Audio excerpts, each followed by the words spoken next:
Tout d'abord, étudions l'impact du cartésianisme dans la physique. De Dieu découle le principe du mouvement perpétuel et de l'inertie. L'expérimental ne vient que dans le cas particulier, que dans les cas particuliers. Il ne sert qu'à prouver les pensées, non à en découvrir de nouvelles. Négation des finalités par un utilitariste mécaniciste. Descartes conçoit la physique d'une manière rationnelle, puisqu'en fin de compte, rappelons-nous, il s'enferme toujours dans son esprit.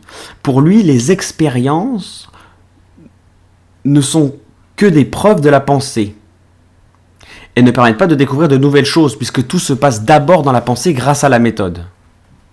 Même si ça semble contredire tout ce qui se passe devant nous. Par exemple, lorsque vous prenez un morceau de charbon, que vous l'allumez, par expérience, on voit qu'il garde une espèce de fournaise en lui qui brûle très longtemps.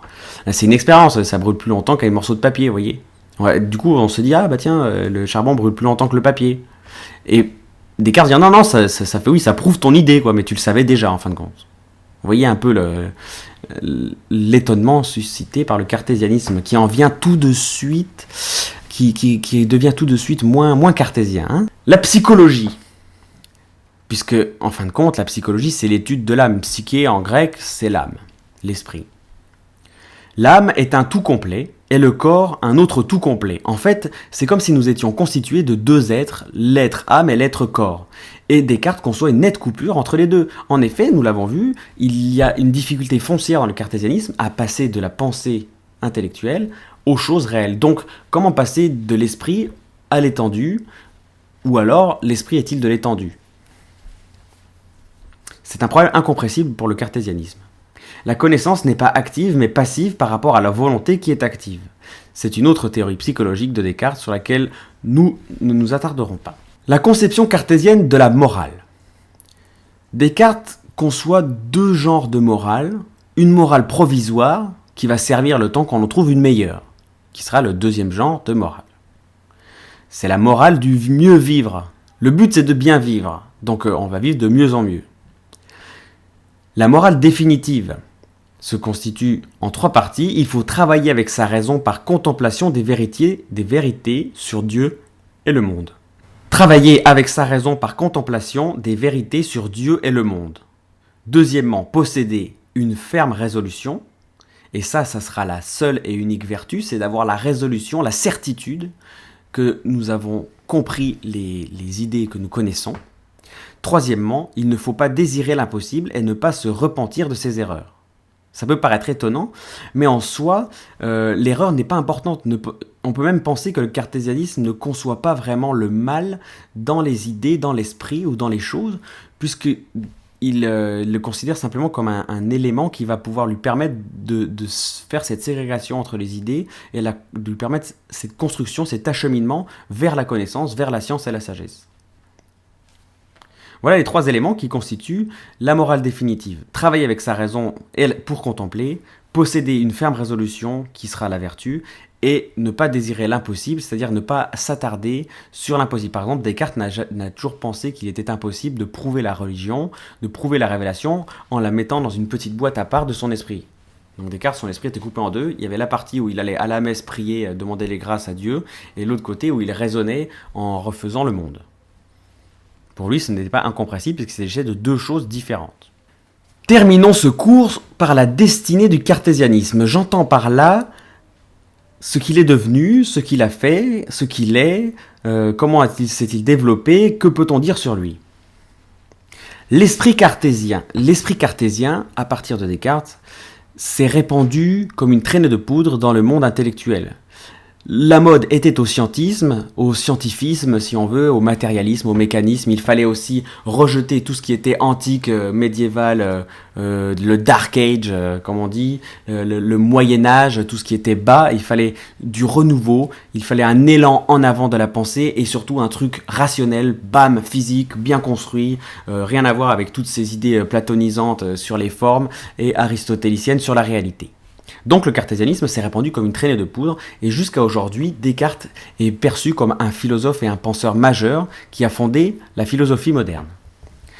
Les maths sont considérées comme la seule science fiable, et encore aujourd'hui. Aujourd'hui, lorsqu'on va interviewer un philosophe dans nos médias, il passe à moitié pour un abruti. C'est l'abruti de service qu'on sort du placard et on lui pose des questions qui sont totalement sans valeur et dont on se fiche des réponses. Alors que lorsqu'on va interviewer un pauvre type en blouse blanche, qui va dire le contraire de son confrère, mais peu importe, comme il a la blouse blanche, parce qu'il est scientifique spécialisé de telle bactérie, machin truc, eh ben on va l'écouter, c'est le docteur machin, donc il a raison.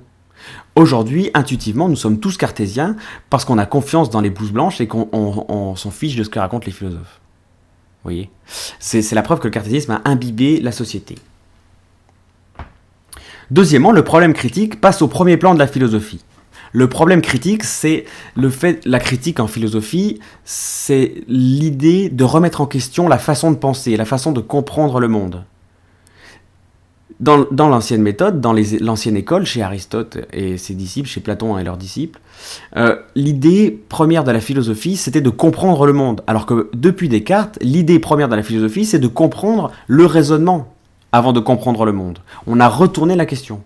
Aristote expliquait le raisonnement après avoir compris le fonctionnement du monde, et notamment le fonctionnement de l'esprit humain, alors que Descartes va d'abord partir de l'esprit humain pour expliquer le fonctionnement de l'esprit humain et le fonctionnement du monde.